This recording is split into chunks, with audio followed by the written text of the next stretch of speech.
Well, good afternoon. This is Dave Jones with Storm Center Communications and GeoCollaborate. It's Sunday, October 20th, 2024, and this is a tropical update for the All Hazards Consortium sensitive information sharing environment where we share information across platforms, also from the private sector liaisons within states and to private sector organizations that are so critical to keeping the economy moving and the lights on. So here we have look at the tropics. It's even different than it was yesterday. Tropical Storm Nadine made landfall yesterday in Belize. And here's where it is. Look, it's already emerging off the coast of southern Mexico here. This is where the remnants of Nadine are located, and it will be going out over the Pacific Ocean, likely to regenerate because conditions are favorable to pick this storm back up into a tropical storm, perhaps even a hurricane. We'll be monitoring that, but as it moves out and away, it's less of an issue for us and the All Hazards Consortium, but we do monitor the tropics in that area as well. But here's the little surprise, really. Hurricane Oscar, which was expected to dissipate just 48 hours ago, then it achieved hurricane status. It really got a hold of some good atmospheric conditions, and those thunderstorms really wrapped up. Just yesterday, as a matter of fact, and I can zoom into this area just a little bit more. Here we go. Look how small and compact it is. As a matter of fact, I'll move over to the 1 minute GOES satellite imagery. It's pretty amazing. I've combined two satellite channels here, the visible satellite channel and also the infrared band 13, it's called, on the GOES East satellite, which is a geostationary orbiting satellite. 22,300 miles up in space, by the way. And you can see all the wind and the circulation around the center here. It has a wider eye today. Get this, yesterday, the eye was only 3 nautical miles wide. 3. That is incredible. And hurricane force winds only extended out about 7 or 8 miles from the center. Today, it's a little bit different. The eye is now emerging at 15 to 20 miles wide, and the hurricane has expanded a little bit, but certainly very, very compact, small hurricane, but it can still do quite a bit of damage and bring quite a bit of storm surge inland. As a matter of fact, I'll move it over here. This island right here is a Great INAGUA Island in the West Indies in the southwest Bahama Islands. Oscar actually made landfall on that island and then emerged today, still really unscathed. 80-mile-per-hour winds, and it's now moving to the southwest or west right now at about 13 miles per hour. And so it looks like it's going to maintain its intensity until it makes landfall. This is Cuba here, and this is Guantanamo province. So it looks like it's going to make landfall right here on the southern tip or the eastern tip of Cuba as it moves to the west and the southwest. And it will likely hang there for about 24 to 36 hours. That's very concerning because it is mountainous terrain in eastern Cuba. So I expect to see landslides, mudslides, and very heavy rain from this compact hurricane. As a matter of fact, I also want to show you something very interesting here. And that is I'm going to take this full screen. We'll take this satellite loop full screen so you can just see how compact this hurricane is.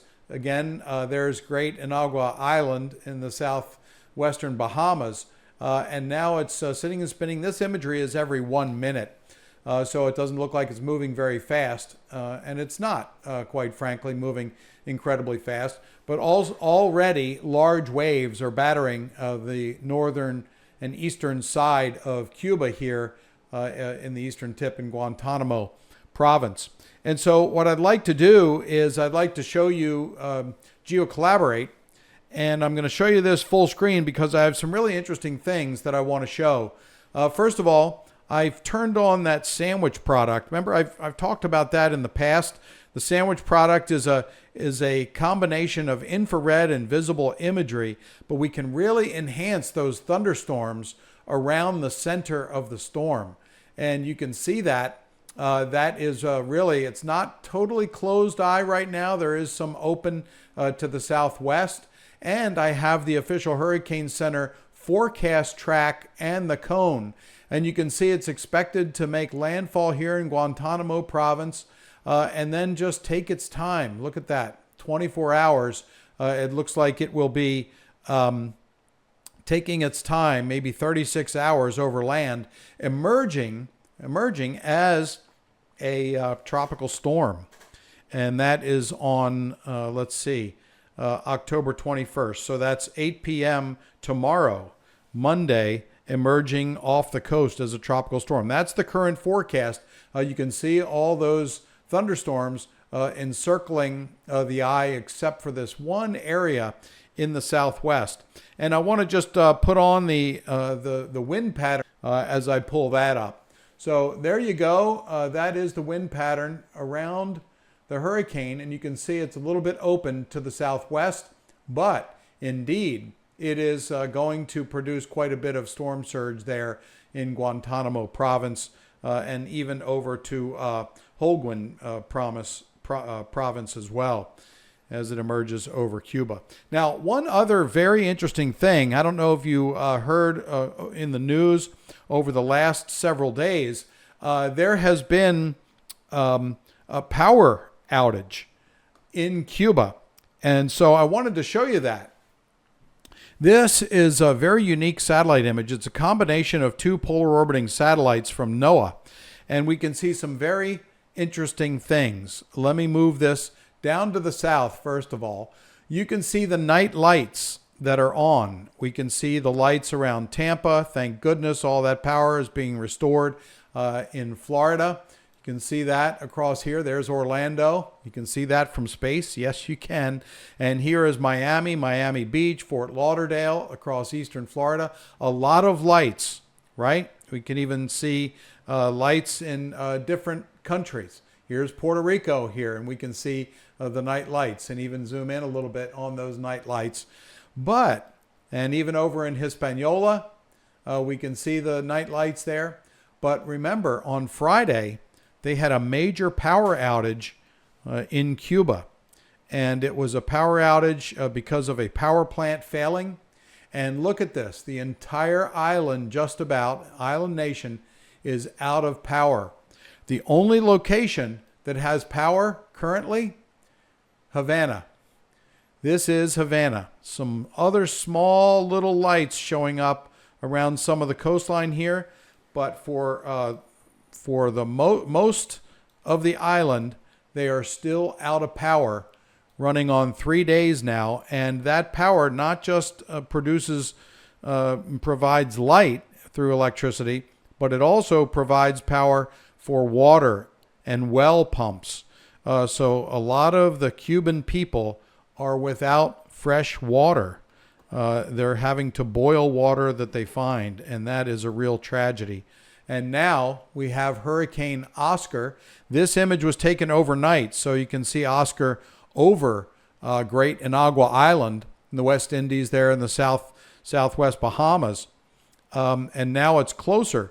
But everyone here in Cuba that's going to be impacted, except for Guantanamo Bay, where the U.S. has a base, is out of power. So what I want to show you now is where is this storm going to go? And what do we in the United States have to worry about, if at all, anything? So this is it's a hurricane-focused computer model, weather forecast model called the HWRF. It's one of the more accurate hurricane models that NOAA uses and NOAA runs. And this is about 2 o'clock this afternoon. So this model was valid about 20 minutes ago, which is pretty good. And you can see the storm coming in. This is now valid at 21Z. So it's valid at about 4 o'clock or so, 4 or 5 o'clock this evening. And we can just follow this along in its time steps where it starts to fall apart somewhat because of the mountains in eastern Cuba. And then it takes its time to emerge, as the Hurricane Center is forecasting, from the northern coast of Cuba, because it's being picked up by a trough of low pressure that's pretty strong over the eastern United States. And it's going to direct it much further to the north and back over the Bahamas as a sort of a dying tropical storm. Still doesn't mean there's no danger. It looks like there is, and we'll have to watch out. There'll probably be tropical storm watches issued for parts of the central Bahamas.